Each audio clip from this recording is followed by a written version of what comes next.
Some 30 years ago, the late Richard Rorty wrote a provocative book called Philosophy and the Mirror of Nature. In that book, and in many subsequent books and essays, Rorty advanced the astonishing thesis that Platonism and philosophy are identical. The point of making the identification is the inference that he draws from it. If you find Platonism unacceptable, then you ought to abandon philosophy. Or, to put it slightly less starkly, you ought to abandon philosophy as it has been practiced for the last 2,500 years.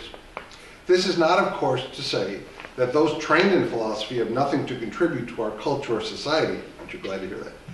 It is just that they have no specific knowledge to contribute. Not glad to hear that. What I initially found so incredible about the thesis that Platonism and philosophy are identical is that almost all critics of Plato and Platonism, from Aristotle onwards, made their criticisms from a philosophical perspective. So, for example, to reject Plato's forms was to do so on the basis of another, putatively superior account of predication. How then could Rorty maintain that the rejection of Platonism is necessarily at the same time the rejection of philosophy? Rorty's insightful response to this question is that those who rejected Platonism did so from what we might term a Platonic perspective. That is, they shared with Plato fundamental principles, the questioning of which was never the starting point of any objection.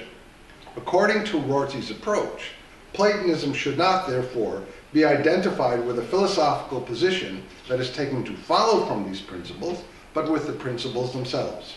Hence, a rejection of Platonism is really a rejection of the principles shared by all or almost all philosophers up to the present. It is from these principles, Rorty thought, that numerous pernicious distinctions arose.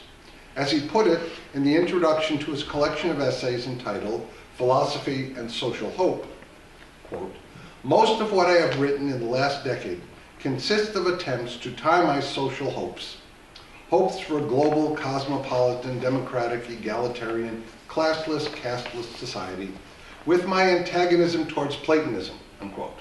By Platonism, Rorty means that, quote again, the set of philosophical distinctions, appearance reality, matter mind, made found, sensible intellectual, unquote, that he thinks continue to bedevil the thinking of philosophers. Other important Platonic dualisms, elsewhere rejected by Rorty, are knowledge-belief, cognitional-volitional, and subject-object.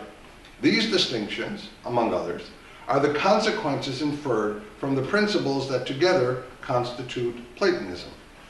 In order to see the force of Rorty's point, let us look at what, for Rorty, and now for many others, is the antithesis of Platonism, the position that amounts to the rejection in toto of the principles that constitute Platonism. The standard name for the polar opposite of Platonism is naturalism. Let me quote at some length from the exceptionally clear statement of a contemporary naturalist, Alex Rosenberg, a professor of philosophy at Duke University. In Disenchanted Naturalism, Rosenberg writes, "Naturalism is the label for the thesis that the tools we should use in answering philosophical problems are the methods and findings of the mature sciences, from physics across to biology and increasingly neuroscience. It enables us to rule out answers to philosophical questions that are incompatible with scientific findings. It enables us to rule out epistemological pluralism, that the house of knowledge has many mansions, as well as skepticism about the reach of science.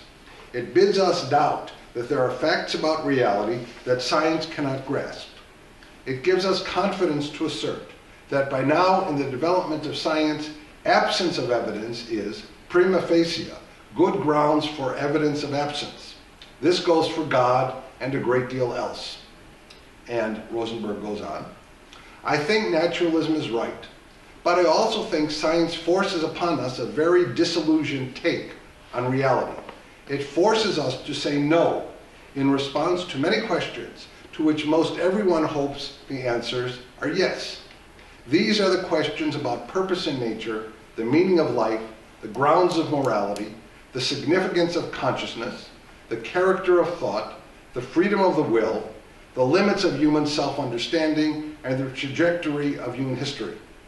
The negative answers to these questions that science provides are ones that most naturalists have sought to avoid, or at least qualify, reinterpret, or recast to avoid science's harsh conclusions.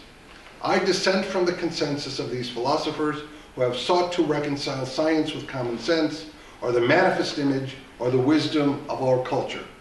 My excuse is that I stand on the shoulders of giants, the many heroic naturalists who have tried vainly, I think, to find a more upbeat version of naturalism than this one.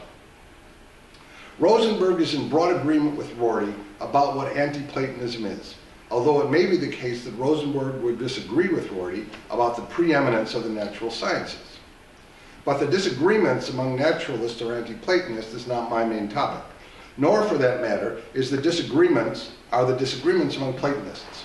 What I aim to show is that Rorty, and probably Rosenberg, are right in identifying Platonism with philosophy, and that therefore the rejection of the one necessarily means the rejection of the other. But I also propose to argue for an even bolder thesis than this one. This is the thesis that most of the history of philosophy, especially since the 17th century, can be characterized as failed attempts by various Platonists to seek some rapprochement with naturalism and, mostly in the latter half of the 20th century and also now, similarly failed attempts by naturalists to incorporate into their worldviews some element or another of Platonism. I would like to show that what I am calling the elements of Platonism, to which I shall turn in a moment, are interconnected, such that it is not possible to embrace one or another of these without embracing them all, or not very plausible anyway. In other words, Platonism, or philosophy, and naturalism are contradictory positions. Someone who recoils from naturalism burdens herself with all the elements of Platonism. Conversely, someone who rejects one or another of these elements will find herself sooner rather than later in the naturalist camp, assuming, of course, that consistency is a desideratum. If I am right, the history of modern philosophy has been mostly the history of misguided attempts at compromise among Platonists and naturalists. They have been doomed efforts to have one's cake and eat it too. In 2005, I published a book titled Aristotle and Other Platonists, in which I argue that Platonists in late antiquity were largely correct in holding that Aristotle's philosophy was in harmony with Plato's. One justified criticism of that book was that I simply assumed that the definition of Platonism, more or less adhered to by later Platonists, was correct, and that this definition could not be used to characterize the philosophy of Plato. In my most recent book, From Plato to Platonism, I sought to show that, quite apart from the perspective of later Platonists, or, to use the pejorative term, Neoplatonists, Plato was indeed himself a Platonist. But to do this, I had to ask the obvious question of how one could arrive at a non-question-begging definition of Plato's philosophy, or at least of his philosophical principles. The strategy I employed was to follow a sort of via negativa, examining the dialogues for the philosophical positions that are therein totally and consistently rejected. The consistently rejected part is important because many would maintain that the difficulty in determining Plato's philosophy is in part that his views changed over the course of the dialogues. So we hear about the early, middle, and late Plato, terms of periodization that, we should never forget, are entirely fictitious. The apotheosis of such fictional construction is the hermeneutical version of an astronomical epicycle, the transition dialogue, supposedly including those works which do not fit neatly into the early, middle, or late categories. Here I briefly sketch a hypothetical reconstruction of what I shall call Ur-Platonism.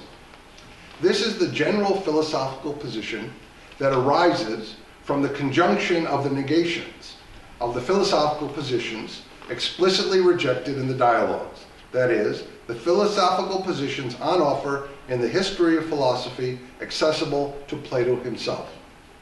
It is well known that Plato in the dialogues engages with most of the philosophers who preceded him, almost all. Some of these, like Parmenides and Protagoras, exercise his intellect more than others, including probably some unnamed ones, as well as some unknown to us. All of these philosophers, with the exception of Socrates and Pythagoras, all of these exercises intellect more than others.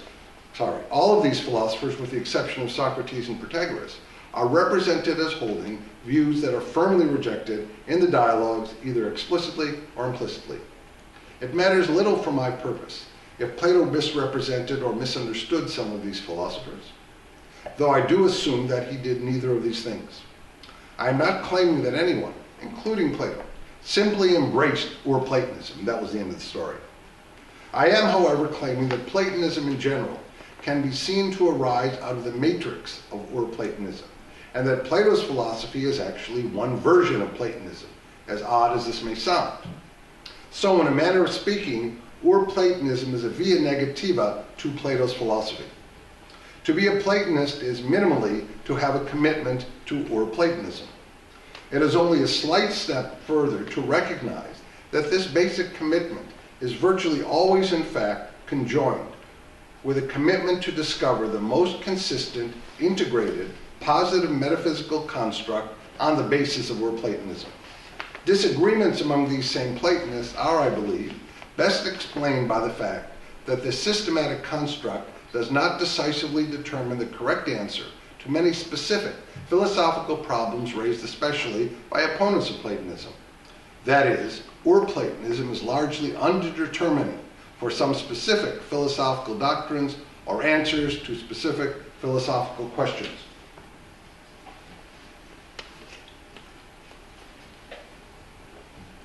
The elements of Ur-Platonism, according to my hypothesis, are anti-materialism, anti-mechanism, anti-nominalism, anti-relativism, and anti-skepticism. Here is a rough sketch of these elements. Anti-materialism is the view that it is false that the only things that exist are bodies and their properties. Thus, to admit that the surface of a body is obviously not a body itself is not thereby to deny materialism.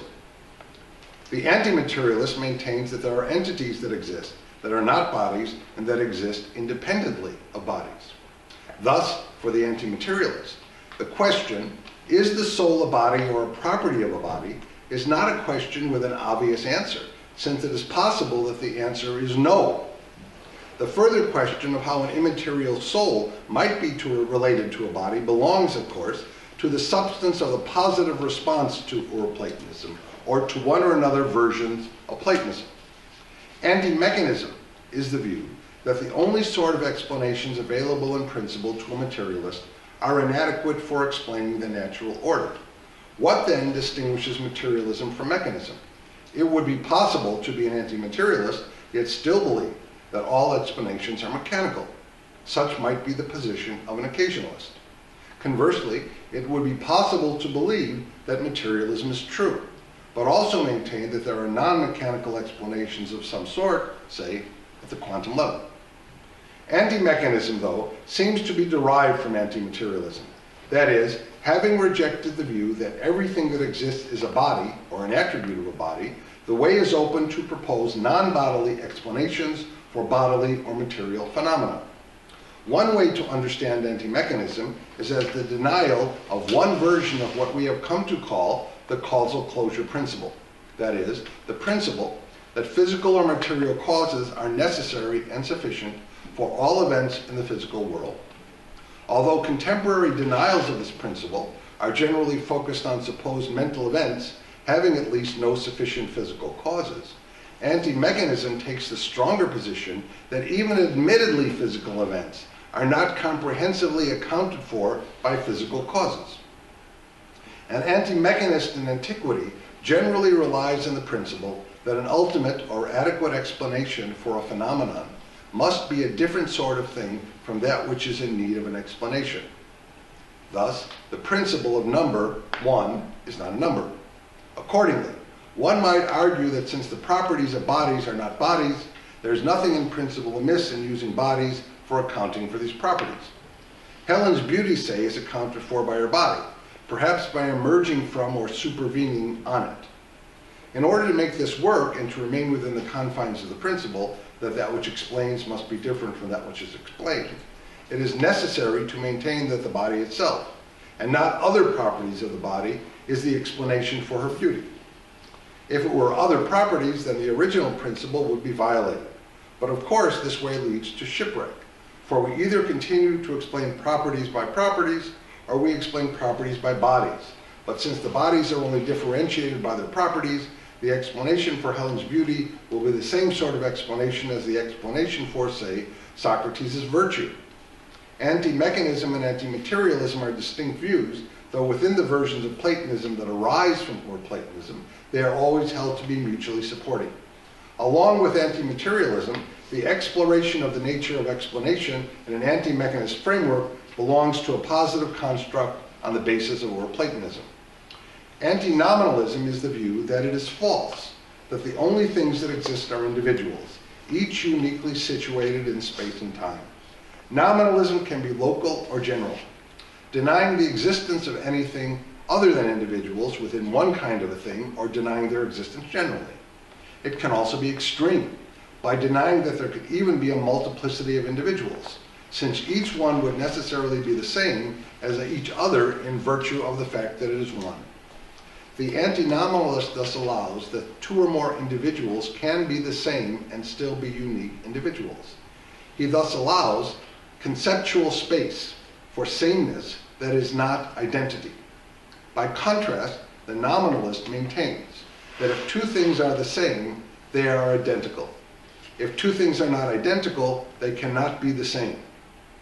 An anti-nominalist could insist on the reality of the phenomenon of sameness and difference, and yet deny that there is an explanation for this, claiming rather that it is just a brute fact. Platonists generally associate the acceptance of the phenomenon with at least the possibility of giving a substantive causal explanation for it. Anti-relativism is the denial of the claim that Plato attributes to Protagoras, that man is the measure of all things, of what is that it is, and what is not that it is not. The claim is expressed in two forms in the dialogues, one epistemological and one ethical. Epistemological relativism is not skepticism.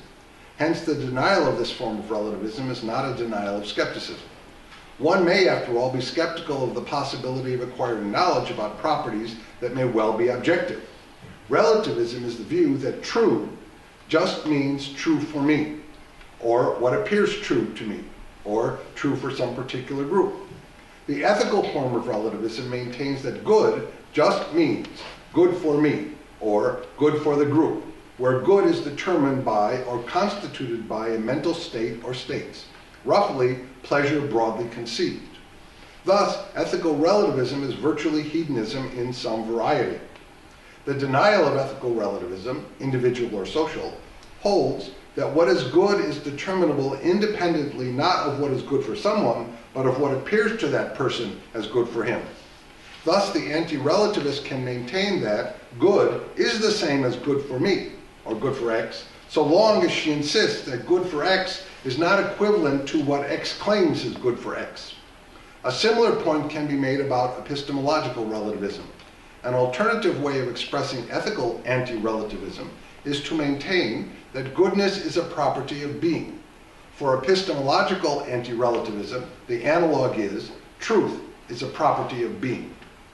More precisely, they are properties of ousia, whereas the good itself transcends ousia, or being, but is the source of truth and goodness in being. Anti-skepticism is the view that knowledge is possible.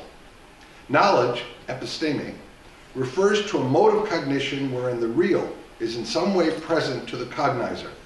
The skeptic does not maintain that cognition generally is impossible, but only that knowledge is. According to the argument we get in the dialogues, if either materialism or nominalism were true, skepticism would follow, because it would not be possible for the real to be present to any cognizer. There could only be representations of some sort of the real, representations whose accuracy would be indeterminable. Throughout the dialogues, Plato has Socrates rail against sophists, rhetoricians, and assorted demagogues who share at best a cavalier attitude towards the need for knowledge of any sort. Plato's anti-skepticism assumes the legitimacy of such attacks. What for Plato ties all the elements of Ur-Platonism together is a positive metaphysical construction, the first of which is a first principle of all, the idea of the good. According to Aristotle's testimony, this principle was identified by Plato with the one, which, together with the indefinite dyad, produced the whole array of intelligible reality. I am not here concerned either with Aristotle's testimony, on this score at any rate, or with issues like the identification of forms with ideal numbers, presumably the reason for the introduction of the indefinite dyad along with the one.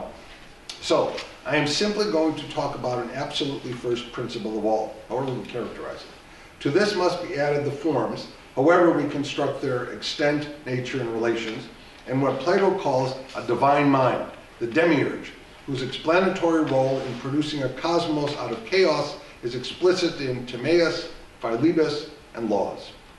The positive construct that is Plato's Platonism connects all the elements of Ur-Platonism. Thus, this positive construct needs to be deployed to explain the insufficiency of nominalism, mechanism, materialism, skepticism, and relativism in accounting for any of the phenomena that have comprised the problem set for the history of philosophy. For example, Plato in Phaedo criticizes Anaxagoras for being unable to account for the simple possession of properties by sensible things. For this, forms are needed. But to posit forms is to abandon materialism. And again, in Phaedo, our ability to discern the diminished instantiations of forms requires that we must have had knowledge of them, in which case skepticism goes by the boards. By diminished instantiations, I mean the fact that equals, though they be equal, leave something out in relation to the form of equality. Our awareness of this would not be possible if we were not able to compare the instances with the paradigm previously known. Of course, we must add that the mere fact that we can recognize things as having properties, albeit having them deficiently, depends on the falsity of nominalism. Here is another example. The canonical refutation of Protagoras' relativism is in Plato's Theaetetus, but in Republic, we have the portentous claim, repeated by Aristotle, that though people are universally willing to accept the apparently beautiful or even the apparently just, no one, without exception, is willing to accept the apparently good. Everyone wants the real thing. The real thing means objectively real. But of course, what is really good differs as does being. Different kinds of things are really good for different individuals or groups. That is why the reality of goodness requires the superordination of the idea of good, which is the cause of the being of everything else. The good is not just objective, but universal. Platonism is essentially a top-down metaphysics. That is to say, all top-down metaphysical theories are versions of Platonism. By this I mean, roughly, that starting from the variegated being of the natural world, the principles for understanding that being must be supernatural, in the sense that a principle must be other than the sort of thing it is a principle of. And insofar as such supernatural principles must ultimately be adduced for the solution to problems that are not internally solvable according to natural principles, supervenient or epiphenomenal properties can have no explanatory force. Thus, for example, whereas we can give a satisfactory explanation of natural phenomena given physical laws, either the existence of the laws remains unexplained, or if the laws are supposed to be generalizations from the behavior of things in nature, these behavioral properties, or at least some of them, are not explained as supervenient upon the nature of the things that have them. It should be fairly clear from the above account of Ur-Platonism why I think that Aristotle's philosophy is one version of Platonism. This is for Ron. It is easy to show that Aristotle unequivocally endorses the five antis, as I have described them. It is also obvious that Aristotle sees the need for a unifying first principle to draw together the positive elements of Platonism. What later Platonism thought was not that Aristotle missed this crucial point, but that he simply misidentified the nature of the first principle. In calling it an unmoved mover and characterizing it as thinking, thinking of thinking, he failed to see that thinking is essentially intentional, and that for this reason alone, his first principle could not escape the complexity found in thinking plus an object of thinking. In other words, The absolute simplicity of the first principle of all precluded thinking from being that principle. In addition, Aristotle erred in his hypothesis that the primary referent of being is ousia. The main reason for this is that ousia, or essence, or whatness, is distinct from the existence of that essence, in which case complexity is once again introduced.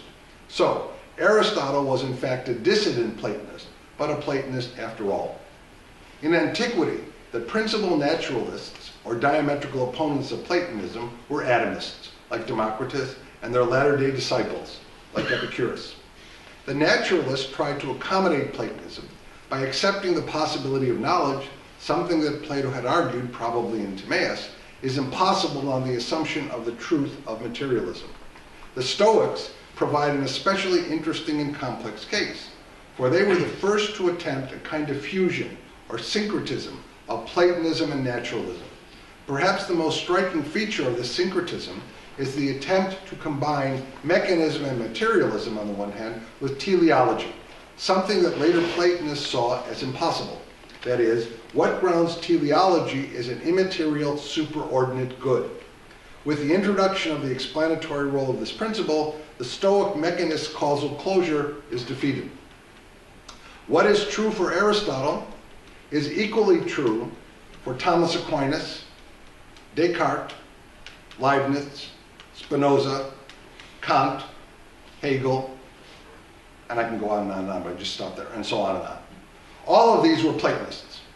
But beginning with Descartes, various attempts to accommodate naturalistic principles were made. I can here only hint at some of the sorts of compromises made. You'll no doubt come up with others. One large area within which some of these compromises were made arose from the new 17th century mechanistic physics.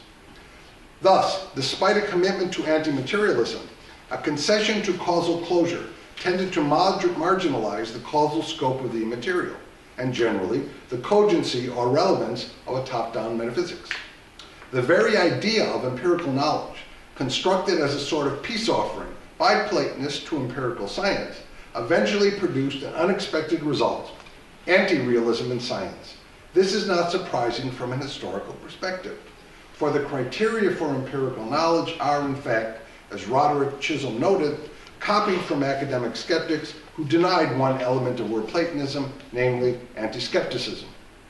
But as the Pyrrhonian skeptics saw so clearly, to deny the possibility of knowledge in exactly the sense in which Plato and all other Platonists understood it is to be led to deny the possibility of rational belief.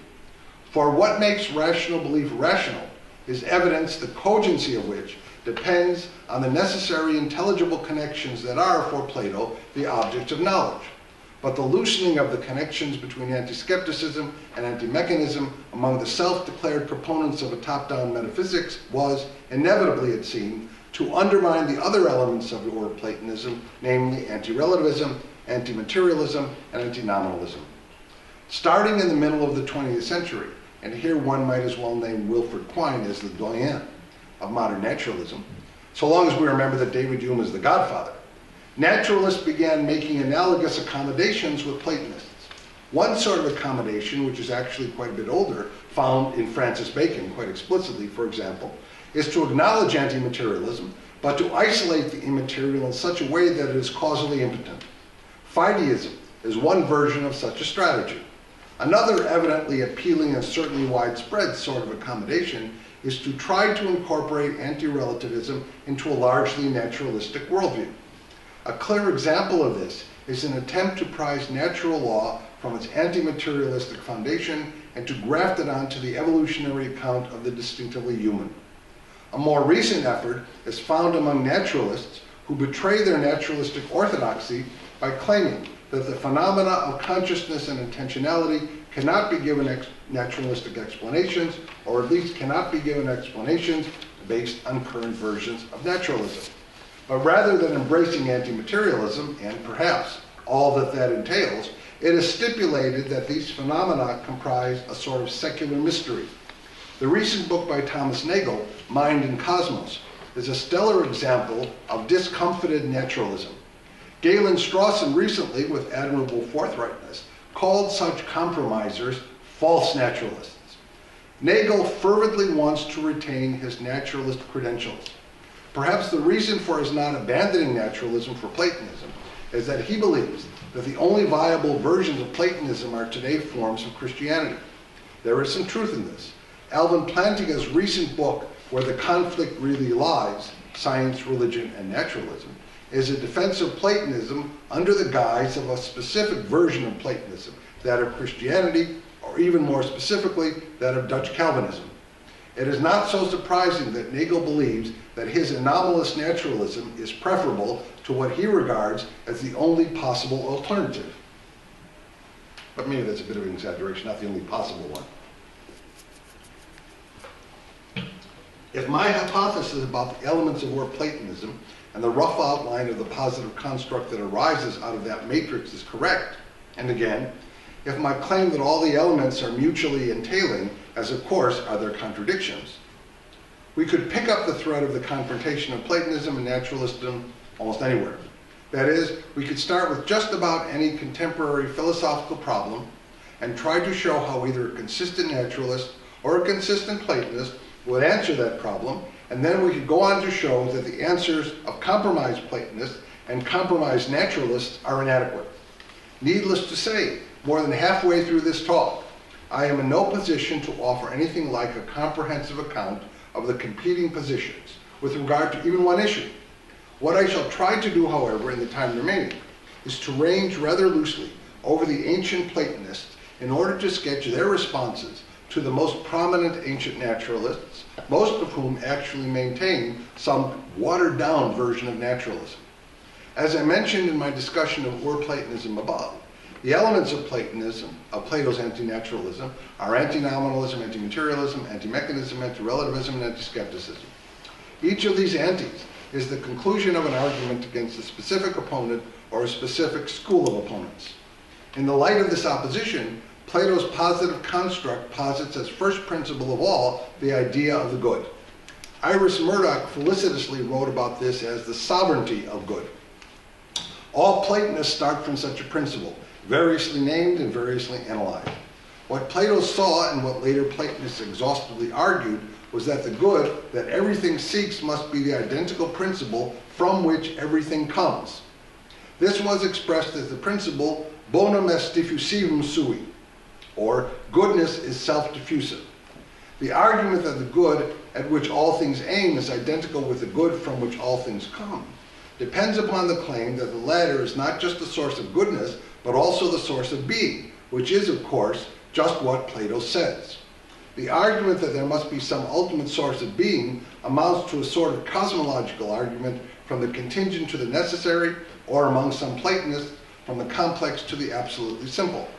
The argument that this source of being must be the good too is basically that goodness is a property of being, so that that which is the source of being and being's properties must be perfectly good, assuming the principle that the cause must have within it all of its effects. Everything desires the good means that everything desires fullness of being. Later Platonists criticized Aristotle because, though he recognized the sovereignty of good, and though he recognized the identification of the primary referent of being with that of good, he mischaracterized this principle as an intellect, or rather as thinking of thinking. This misidentification prevents him from appreciating the diffusiveness of goodness, or at least fully appreciating it. Naturally, if we can establish the good as the first principle of all, much of naturalism crumbles, but not all, and not immediately. And it is important to insist on this if I am right that all of the elements of Platonism and all of the counter-elements of naturalism are mutually entailing. So, though relativism, materialism, and mechanism must go by the boards if the idea of the good exists, it is not clear that this is also the case for skepticism and nominalism. Indeed, one historically important attempt by a Platonist to make a compromise with the nominalism of naturalism is William of Ockham. And though attempts by Platonists to accommodate skepticism, especially radical Pyrrhonian skepticism, are few and far between, there are many Platonists who, in embracing empirical knowledge as the ne plus ultra of cognition, have certainly provided aid and comfort to naturalists, who, like Richard Rorty, did not have a difficult time in showing that what counts as empirical knowledge differs only in degree and not in kind from any other sort of naturalistically explicable form of cognition. As I briefly alluded to above, Plato does himself have an argument against skepticism and nominalism, but the issue only begins to be extensively thematized in Aristotle and beyond. Aristotle, especially in the Anima, argued that thinking in general, which includes knowledge as one kind of thinking, cannot be a property of a body. It cannot, as he put it, be blended with a body. This is because thinking, the intelligible object or form, is present in the intellect, and thinking itself is the identification of the intellect with this intelligible. Among other things, this means that literally, you could not think if materialism is true. That's really a bold claim. That's Aristotle's claim. Thinking is not, as Aristotle says, that some maintain, something that is in principle just like sensing or perceiving. This is because thinking is a universalizing activity. This is what this means. When you think, you see, mentally see, a form which could not in principle be identical with a particular, including a particular neurological element, a circuit or a state of a circuit or a synapse, and so on. This is so because the object of thinking is universal, or the mind is operating universally. For example, when you think, equals taken from equals are equal. This is a perfectly universal truth which you see when you think it. But this truth, since it is a universal, could not be identical with any particular at any material particular located in space and time. The fact that in thinking, your mind is identical with the form that it thinks means, for Aristotle, and for all Platonists, that since the form thought is detached from matter and so in principle immaterial, mind is immaterial too. By the way, Nagel is troubled by this argument about thinking, but his ideological adherence to naturalism forbids him from seeing the Platonic point that one has to embrace anti-materialism to explain thinking. The point about the immateriality of mind is the basis for the rejection of both nominalism and skepticism. For nominalism holds that only particulars exist, and the very existence of thinking belies this claim. In reply to the objection that computers can think, and that this fact hardly refutes nominalism, the Platonist replies that rule following is not thinking. Indeed, we can follow rules too, both unthinkingly and with thought. If this claim seems elusive or unwarranted, one might consider that a thermostat, or even a humble flush toilet, or in fact, any feedback mechanism follows rules, though it would never occur to anyone with even a minimal grasp on reality that they are therefore thinking. As for skepticism, the possibility of knowledge follows from the condition for the possibility of thinking, namely the immateriality of mind. The argument for this is slightly different, and for it I turn to its most forceful exponent, Plotinus. Plotinus attacked Stoic naturalists for their materialism. He argued that the Stoics could not consistently maintain, as they wanted to, that knowledge is an infallible mental state. The reason for this is that there could be no infallibility in knowledge understood as a state of a body. That was Aristotle's point. More particularly, if knowledge were a property or a state of a body or body part, then knowledge would be unavoidably representational.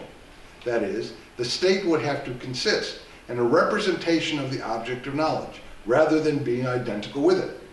What does this have to do with skepticism? Sextus Empiricus, chronicler of skepticism and Pyrrhonist, saw with crystal clarity that all dogmatists, as he put it, including of course the Platonists, must insist on the infallibility of knowledge. And as Sextus proclaims, if we can defeat the dogmatist pretensions to knowledge, then we can defeat philosophy altogether.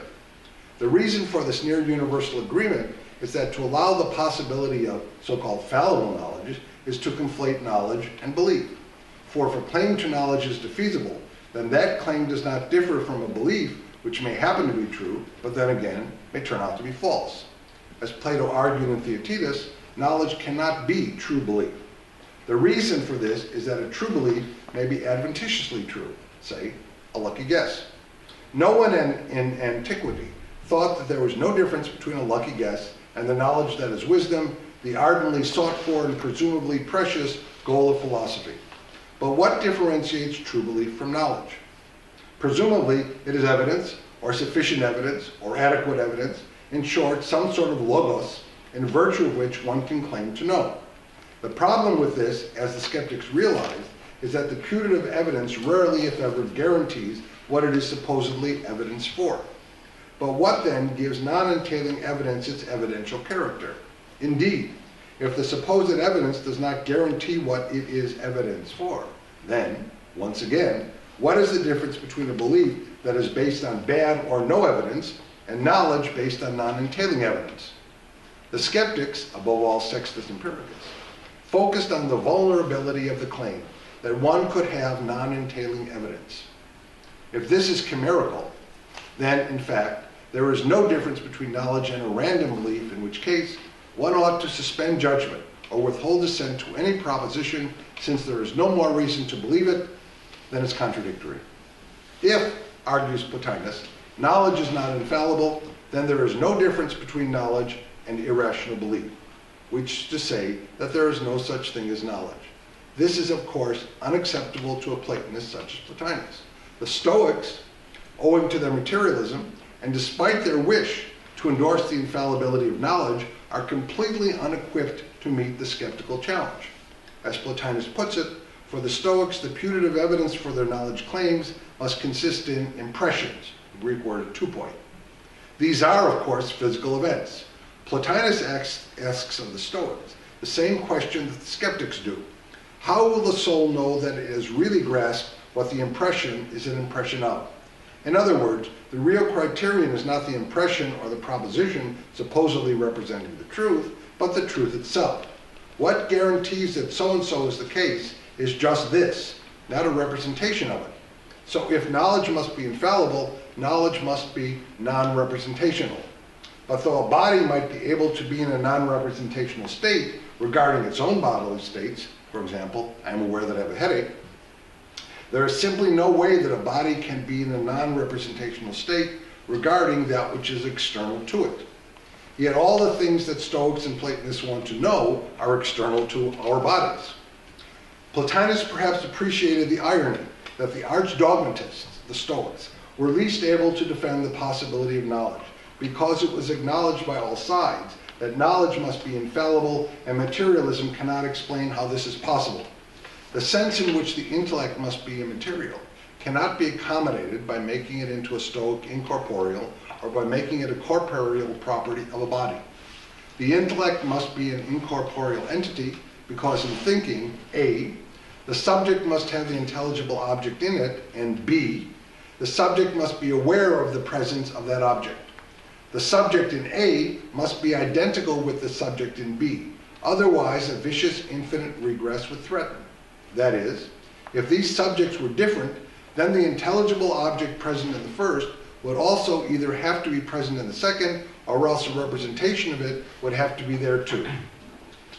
The former obviously solves no problem that is not solved by the identity of the first and the second.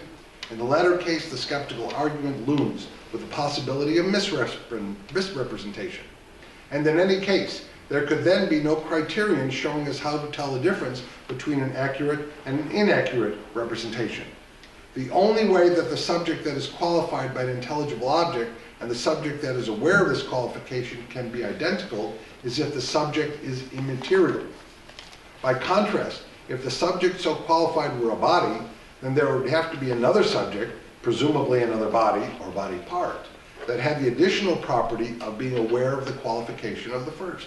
So, thinking in the primary sense, as Plotinus puts it paradigmatically, must be self-reflexive and immaterial. This is not to say, of course, that thinking cannot occur in souls that have bodies as a necessary condition for thinking, that is, our bodies. In this case, the self-reflexivity is imperfect or qualified, and infallibility is actually ineliminable. One of Richard Rorty's principal arguments on behalf of naturalism is that all cognition is representational. That is, as we have seen, the argument of the Pyrrhonian skeptic. And the conclusion of the argument is the same one for both: the impossibility of philosophy and the inevitability, or at least preferability, of knowledge. With the rejection of nominalism and skepticism, the elements of anti-naturalism of Platonism are all in place. The immateriality of the mind, in particular, dashes the hope of David Hume and all his disciples that someday the study of man would be folded into natural science. This is so because natural science is limited to studying what can be measured, and what can be measured is publicly available for study. But if Plotinus is right, and here Platonists after Plotinus expanded on his argument considerably, then thinking, the primary activity of the mind, is self-reflexive. That means it is only available to one who is thinking. It is not publicly available, except, of course, representationally. Thinking is first person. Third person investigation of this is via representations. Introspection is today much disparaged for obvious reasons. Privileged access does not fit well into the naturalistic framework. It is important to distinguish infallibility from incorrigibility, the latter being simply the impossibility of our being able to correct our introspective judgments, since any correction would, by definition, have to be after the fact and so irrelevant to the question of what we previously judged. But infallibility, the absolute impossibility of error, is only available to an immaterial mind. As David Armstrong, the noted naturalist, Australian naturalist, stated, if there are infallible mental states, then materialism is false. This is a point, by the way, made long ago by Proclus, except Armstrong's modus ponens is Proclus's modus tollens. Here I do not want to pursue the issue of infallibility so much as I want to say a bit about a particular feature of introspective awareness of an immaterial mind. I mean the feature of our minds that makes it possible for us to be morally responsible for our actions and even for our mental states. This was a possibility we saw in the beginning that Rosenberg feels he must reject. The naturalist must reject freedom of the will or free choice, without which it is quite unclear what moral responsibility would amount to. In a recent article, Galen Strawson has presented a rigorous formulation of a much older argument against the possibility of moral responsibility. According to Strawson's formulation, the basic argument goes like this. 1. Nothing can be causa sui. 2. In order to be truly morally responsible, one would have to be causa sui, at least in certain crucial mental respects. 3. Therefore, nothing can be truly morally responsible. The argument on behalf of one is in the form of a dilemma, posed for the defender of the possibility of moral responsibility. Either one acts for a reason or not. If not, then it is difficult or impossible to distinguish the action for which one is morally responsible from the action which is just a reflex. If one does act for a reason, then that reason must consist in either in whole or in part in one's mental state at the time of acting. But then in order to be morally responsible, one must be morally responsible for one's mental state. If, though, this is possible, it is because one is morally responsible for the choices one makes to be in that state. If this is so, then one makes those choices for a reason or not. If not, then no moral responsibility. If so, then the reason must at least in part consist in the mental state on the basis of which one intended to cause one's original mental state, the state that was the reason for acting in the first place. Thus, a vicious, infinite regress threatens. It does not seem that one can be morally responsible for one's actions because one cannot be morally responsible either for the mental state that caused the action or for whatever caused the mental state that caused the action. As Strawson notes, this argument does not claim that it is impossible for one to change oneself. It claims merely that whatever change one brings about, one is not morally responsible for it. The ancient response to Stoic determinism foreshadows any contemporary Platonic response to Strawson's naturalistic argument. The difference between Stoic naturalism and contemporary naturalism, however, is that the Stoics, especially the Roman Stoics like Epictetus and Marcus Aurelius, strove mightily to become connoisseurs of moral responsibility, offering what I believe is an early clear example of naturalists trying to accommodate Platonism. There is no such accommodation in Strawson or in Rosenberg, which seems to me useful for purposes of clarity. The general Platonic strategy, most explicitly on display in the Enneads of Plotinus, is to focus on two Platonic doctrines that flow from the general principles. The first is the immateriality of mind, and the second is the desire that all things have for the good. The latter might be expressed by saying we are hardwired to the good, which means that when we do in fact understand what the good is in a particular instance, we necessarily act to achieve it.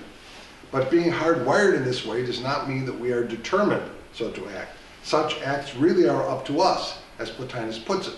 But when we act to achieve anything other than that which is unqualifiedly good, we are constrained or compelled in much the way that Strawson says we are. If this is the case, then how can we be morally responsible for anything? The easiest way to see the Platonic argument is to consider the phenomenon of incontinence, or akrasia, or weakness of the will. This is a phenomenon the existence of which the naturalist must reject at all costs, for it will turn out that the only way to account for it is with an immaterial mind. Consider the recovering drug addict who desires to take the drug and at the same time desires not to have the desire to take the drug. Whether he gives in to the first desire or whether he resists it, the capacity he manifests in either case is very difficult to account for in strictly materialistic terms. For the subject of the first desire must be identical with the subject of the second. There is no way to model this phenomenon if desires are states of organic material. Plotinus recognizes that sometimes our bodily desires are so strong that we are forced to act. We are enslaved, he says, and so what we do is not up to us. Bad people are, Plotinus concedes, in exactly the sort of position that Strawson would claim everyone is in. But Plotinus wants to insist on degrees of moral responsibility, since the compulsions are not all or nothing. So, if we are hardwired to the good, and if bad people do not do what is up to them, again, wherein lies the moral responsibility? The acratic, the one who gives into the desire that he does not want to have, and the encratic, the one who has the desire but does not give into it, reveal plainly the unique status of a rational animal. For, say, the desire to take drugs is a rational desire, in the sense that one must be rational in order to conceptualize the desire one has in order to act on it. But the desire not to take the drug is also rational, though not quite in the same way. It is a desire to refrain from doing that which is not good. It is normative rationality operating here. Of course, all desire, including the desire to take the drug, is for good, but the desire to refrain originates in reason that has determined that the desire to take the drug is a desire only for an apparent good. Now the tricky point here is that the desire for the real good can only appear to us to be good too. The only difference is that it really is just as it appears, whereas the apparent good that is not the real good is not. We might put this by saying that the criterion of apparent good is internal, whereas the criterion of real good is external. That is, after all, what it means to say that good is a property of being, or that relativism is false. So, then how do we choose between the two apparent goods? After all, we want only the one that is really good for us. Plotinus, and Porphyry following him, says that the whole problem of embodied life is figuring out one's true identity, either as the subject of bodily desires, such as the desire to take the drug, or the subject of thinking, the subject of the desire, that the desire to take the drug not be followed. The cause, therefore, of wrongdoing is ignorance of one's true identity. And this ignorance is culpable, and hence moral responsibility is possible, insofar as we have no excuse for not knowing the answer to this question. Why is this so? Because, a question about identity. Because in thinking of how to live or what to do, we consistently recognize the authority of normative reasoning in ourselves. In every act of practical reasoning, all appeal to universal propositions, every act of reasoning appeals to universal propositions, whether true or false, on the basis of which we act in behalf of achieving the good for ourselves. But to recognize that authority, even in saying, the rule I have dedicated my life to following is, never give a sucker an even break. One acknowledges that one's own good is determined by reason, not by bodily desires. Even someone who says, I think that reason is the servant of the passions, and ought to be so, indirectly acknowledges the authority of reason in determining how to live. Of course, the exact same thing goes for someone who says, reason is the servant of my passions, but ought not to be so. Naturalists are being consistent when they reject moral responsibility, but consistency is a minor intellectual virtue.